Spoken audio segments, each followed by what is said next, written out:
Saudi আরবের এক অন্ধ হাফেজ, তাকে দেখে প্রশ্ন করা হলো, আল্লাহ তোমাকে চোখ দেয় নাই, তুমি না দেখে তিনি কোরআন তেলাওয়াত করছেন বা কোরআন শুনছেন।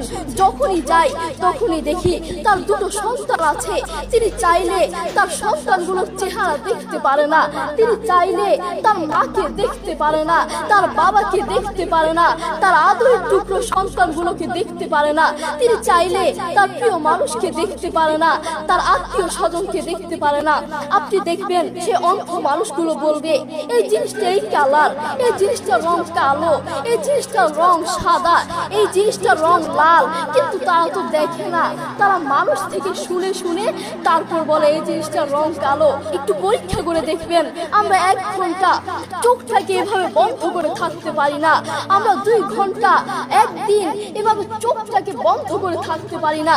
আর সেই অন্ধ মানুষগুলো বছরের পর বছর চলে যায়, মাসের পর মাস চলে যায়, দিনের পর দিন চলে যায়, এভাবে চোখটাকে বন্ধ করে থাকে। তারা কিভাবে পারে? তাদেরকে আল্লাহ চোখ দেয় নাই, তবুও কোরআনের প্রতি ভালোবাসা আছে। আর আমরা আমাদের কথা বলছি, আমাদের চোখ থাকতে আমাদের কোরআন পড়ার সময় হয় না। আপনি বলছেন আমি ব্যবসা করি, সময় পাই না। কোরআন কোত্থেকে বলবো? ব্যবসা করি, কোরআন পড়ার সময় পাই না। আমি দোকান করি, দোকানে অনেক কাজ থাকে, এজন্য কোরআন পড়ার সময় পাই না। আমি অফিস করি, অফিসে অনেক কাজ থাকে, কোরআন পড়ার সময় পাই না। আমি অনেক ব্যস্ত মানুষ, বিশ্বাস করুন আমি অনেক ব্যস্ত মানুষ, এজন্য কোরআন পড়ার টাইম পাই না, কোরআন পড়ার সময় পাই না। প্রিয় ভাই, আমি আপনাকে বলতে চাই, আপনাকে সময় কে দিয়েছে? আপনাকে সময় কে দিয়েছে? যে আল্লাহ আপনাকে সময় দিয়েছে, যে আল্লাহর জন্য আপনি কোরআন পড়তে পারেন না। আপনার চেনা ফরমান আসমানে এনেছে, জমিনের উপর আরেকটাও হতে পারে না। কথা বলেন ঠিক কিনা?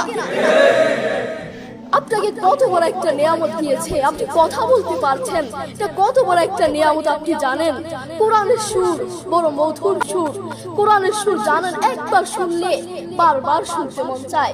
আপনার যখন মন ভালো না থাকবে, আপনার যখন মন ফ্রেশ না থাকবে, মাথায় কোনো টেনশন না থাকবে, তখন নীরবে থাকবেন তখন একটু কানে হেডফোন লাগিয়ে একটু কোরআন তেলাওয়াত শুনবেন, দেখবেন মাথায় যত টেনশন থাকুক না কেন সব চলে যাবে।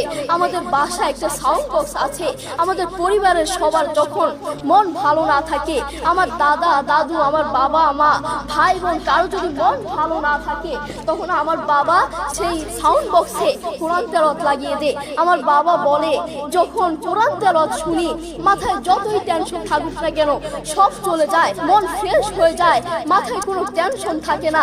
আপনারাও চেষ্টা করবেন বেশি বেশি কোরআন তেলাওয়াত করার, নিজে কোরআন করবেন এবং অন্যকে উৎসাহ